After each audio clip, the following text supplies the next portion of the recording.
Hey everybody, welcome to this new feature on my YouTube channel where I'm going to answer questions that you ask me, and I have a whole bunch queued up from an Instagram story poll that I did, and they all sound kind of difficult, so I haven't quite decided which one I'm going to do yet. I also don't know yet if this is going to be personal or, professional yet, because so many people voted that they wanted to hear more about me and my story, and also lots of people were like, just keep doing what you're doing, talk about body liberation, etc. So I am in my office, so I'm going to share a little bit more about me, I think, through this series. As you can see, I have this set up very casually, just with my webcam and my fancy mic. I don't have a ring light or anything set up yet, and I probably will, but the sun is like moving across my office and most definitely going to get really up in my eyes in like 5 minutes. But you know what? This is life. It's imperfect. And this is the kind of content that the world needs. Imperfect and spontaneous. So, I was going through some of the questions, and what I discovered is a lot of people wanted to hear about my journey before body neutrality, which is kind of interesting. Like how I came to it and what I was doing before this. And if you know that I came from the fitness industry, that's part of the question. A lot of people asked how I made that transition from personal trainer to body image coach. A whole bunch of questions about my relationship, which honestly I could talk about all day. I would be happy to tell you everything. But because my partner and I are thinking of doing a podcast, I'm going to hold off on that for now because that would be a place where I would get to share all of that stuff and have my partner on board. So that's an option. And then a whole bunch of questions like daily habits, which I'm not really sure how to answer that question. Like, what are my daily habits? At this point, like 2 years into a global pandemic and working from home, my daily habits are incredibly boring. Like, you're looking at it, like hoodie, I don't have a bra on, I'm wearing leggings, which honestly, it's usually sweatpants, but I'm dressed up. It's a fancy day. And I don't do a whole lot. In the world, I used to do a lot of stuff, but now most of my life revolves around being home. And I just bought this lovely house, so it's really nice to be home for a while. For the first time in my life, to have somewhere that actually feels like home. And so I don't know what to say about habits. What I will say is I want this to be a question and answer place. I want this to be a dialogue series. I used to do question and answer on here. Actually, I have some old ones from years ago, and they were mostly submitted by clients. And at this point, I think it would be best just to say, like, if I've never worked with you before and you want to know more about me, ask away. I am a completely open book. I will make videos about whatever. Just be specific so I know how to answer. Because if you're like, what are your daily habits? Like, I don't know what that means. Whereas if you had a more specific question about my daily habits, that would help me understand what to say. And honestly, like, I love making content. I will answer anybody's questions. I just gotta sort of streamline how I get it to you. So this is my new series, Q&A. I'm toying with calling it like Mailbag or something like that, so that it's like about people writing in and me sort of like writing you back, but in a video. That's it. So today I'm going to answer just a little bit about my journey getting to body neutrality for myself, and coming from the fitness industry, because that feels like something that I can at least answer. And of course, as I do this, like, the light is going to like move over my face, and it's already like right in my eyes. Now, my partner, who does all of my editing for this, would probably tell me to hit pause and reset and start over. But I'm going to tell you something. I don't like redoing things. I do almost all of my videos in one take. I do all of my podcasts in one take. I like to be efficient, and I'm not particularly interested in trying to be perfect. So you'll notice that here, that there is a lot of imperfections, and I own it. That's what you're getting here. If you're looking for perfect, probably not your person. So how did I get into body neutrality? Now, I feel like I've told this story a million times. So if you have heard it because you've like found me on a podcast or something, you're done. Welcome to Jessi's Q&A mailbag. You learned everything. But basically, I was a personal trainer in New York City. I worked at a fancy private gym. I made a lot of money. I worked with celebrities and models, and I was very happy. I kicked ass. I had a website called Remodel Fitness. And it was all honestly so great. But what I discovered is just at a certain point, like the things that I liked best about my job, working particularly with young women, like models, was the empowerment that came from it. Like these women would come in having never stepped foot in a gym before, and they'd be scared and they'd be anxious and they'd be like, I don't want to get too big and I don't want to get too bulky. And I would be the one to convince them, like, yo, lifting weights is empowering and strong.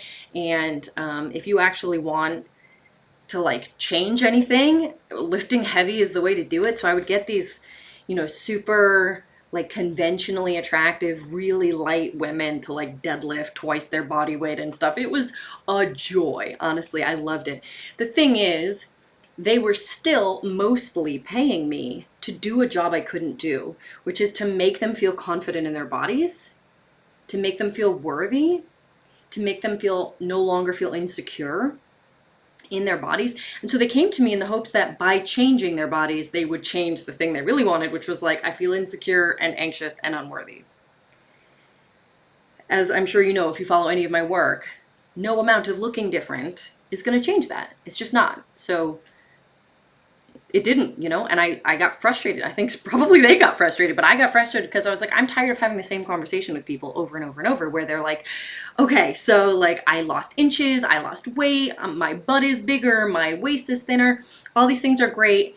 Now I just need to like really figure out why I'm insecure and like zoom in on it. I bet it's this tiny invisible bit of flab. And I would be like, nah, dude, it's inside. Like this is an inside problem. And so the conversations I was having with my clients over and over again in those moments was, I felt kind of like I had misled people by saying I could ever make them feel confident when, working out definitely makes a lot of people feel more confident. It made me feel great, embodied and empowered and strong to lift heavy. But it was just one tool.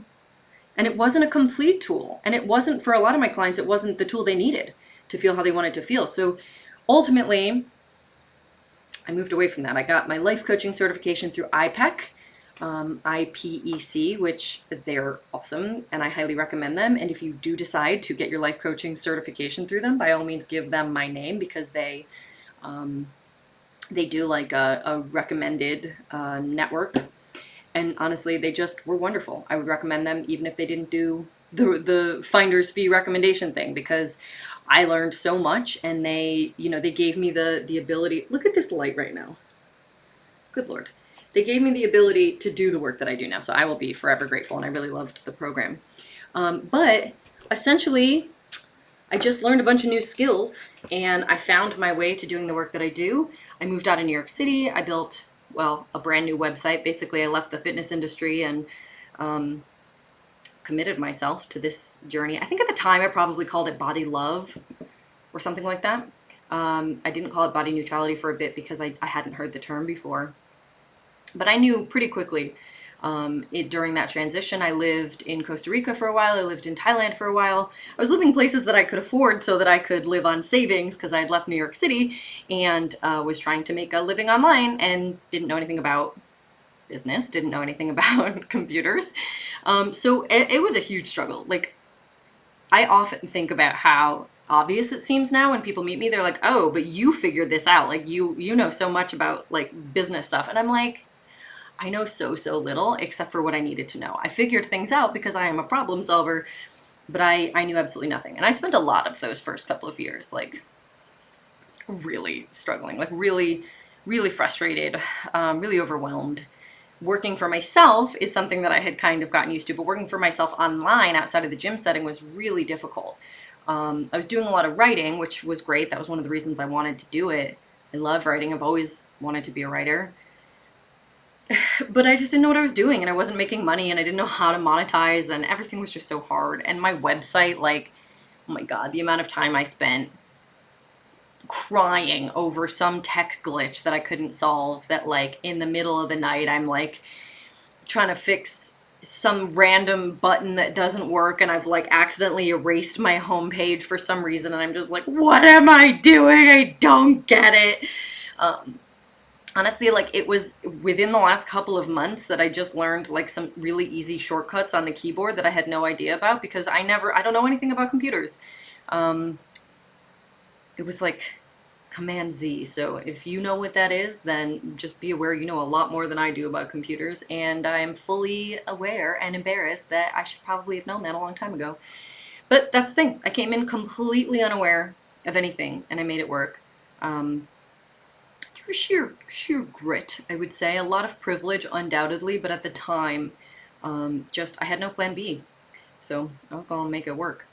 And I gave up a lot to make that happen, and I worked really hard. But ultimately, where I ended up from that was I had a website that was about body positivity or body love or acceptance or something. And the work I was doing with clients was a lot more aligned with what I would now call body neutrality. And at some point I heard the term and I was like, oh, that's what I've been looking for. Because it's really difficult to do marketing around body neutrality without that language. I would be like, you know, feel amazing in your body. But I was like, I don't really mean feel amazing. I just, like, what I really meant is like feel less terrible, you know, like feel less frustrated and anxious. Because that's ultimately what body neutrality is. It's about taking you from suffering to neutral rather than neutral to, you know, like gushing and loving. So yeah, at a certain point I switched over, and now neutrality is like my jam.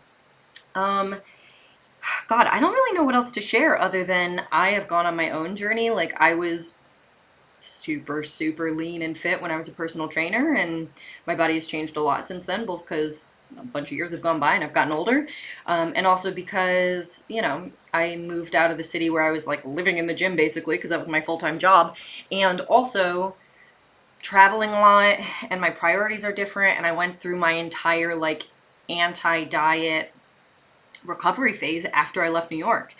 I would say that at the time I was like counting macros and trying any protocol, any nutrition protocol that felt evidence-based for clients to get results so that I could like speak from experience about stuff. It wasn't super focused on weight. It was mostly focused on performance, but it was always like performance without gaining weight. You know, I mean, it had that element of it. It was like I needed to be as lean as possible without like giving up all the good parts of life or feeling like garbage, you know. So that was my journey. I did all of that work. I shared all of that work on the internet. Like, I told people what I was up to when I was traveling, when I was gaining weight. I went viral for a little bit about because I had cellulite or something, and I called it fancy fat. And I said it just looked kind of lacy and pretty, and I wasn't too bothered by it. And that went viral because it's so outrageous for a person who's been raised female to like not be bothered by their cellulite, I guess. And another time I went viral because I wrote a blog post on how I was intentionally gaining weight as part of my recovery process from diet and fitness culture. And it was like all these media outlets picked it up, and they were like, personal trainer shares, confesses why she's trying to gain weight now.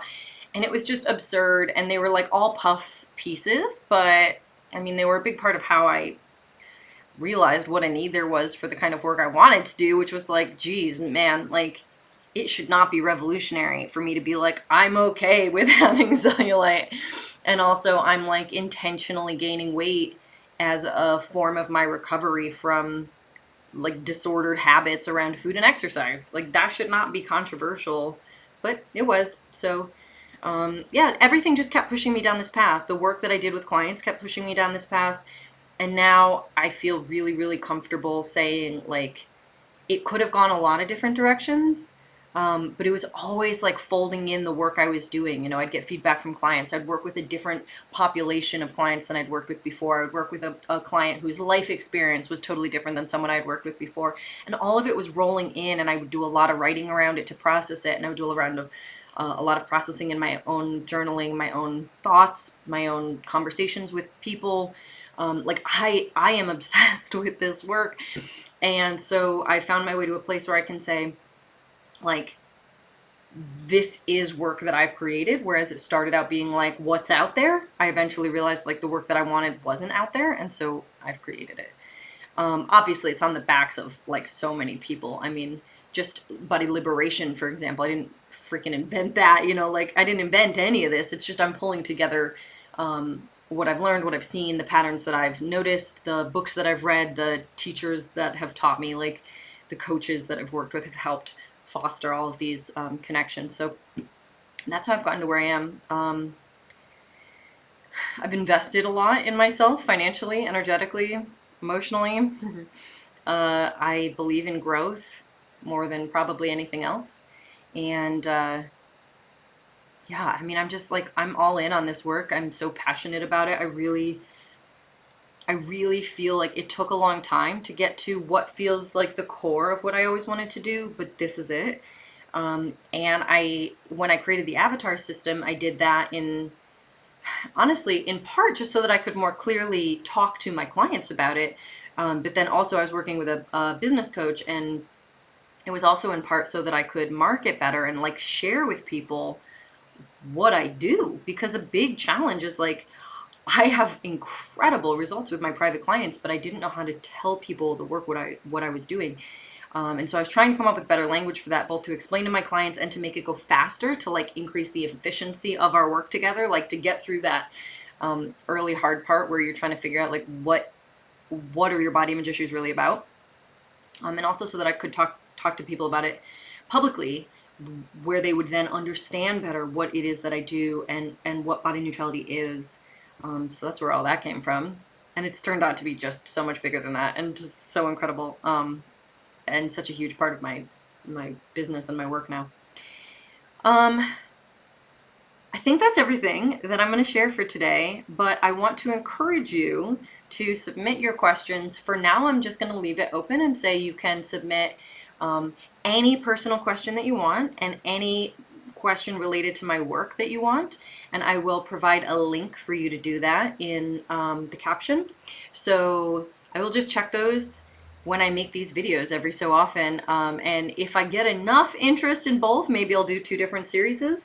But for right now, Jessi's Q&A mailbag series is just going to be open for you to ask me questions. And I want to be able to engage a little bit more. Like, I want to be here on YouTube with you. Like, I have never given YouTube the kind of respect that I feel like it kind of deserves. Like, I'm not a video person. That's partly why. I'm someone who would rather read an article than watch a video. And I struggle to connect to this platform. Like, I struggle to connect to the idea that you would want to just sit down and watch me talk about like whatever with no notes, that I'm not teaching anything. I'm not like sitting and sharing examples or practices or whatever. I'm just like shooting the shit with you here. But on the other hand, like, if this works out, if it's of value, it's a way that I can connect with more people. And I'm dying to connect with you, especially because most of my connection with people comes through Instagram, and Instagram sucks. So I would be happy to diversify and have a bigger connection, a bigger platform here, and hence this new series. So yeah, shoot me a question. Let's make some Q&A videos, and I will be striving to do these once a week. I haven't picked a day yet, but I will hopefully let you know in the comments or in the caption. And also, please feel free to use the comments. Let me know what you think. Talk back to me. I'm gonna actually finally, hopefully, come over here and get to connect with you. And as always, hit like and subscribe if you're into this. And I do have a Patreon page, so if you love my free content, you can click through Patreon. If everyone did like $2 a month, I would be freed up to make an absolute ton of more free content for you all. So just consider supporting if that's something that appeals to you as well. And that's it. I will talk to you soon.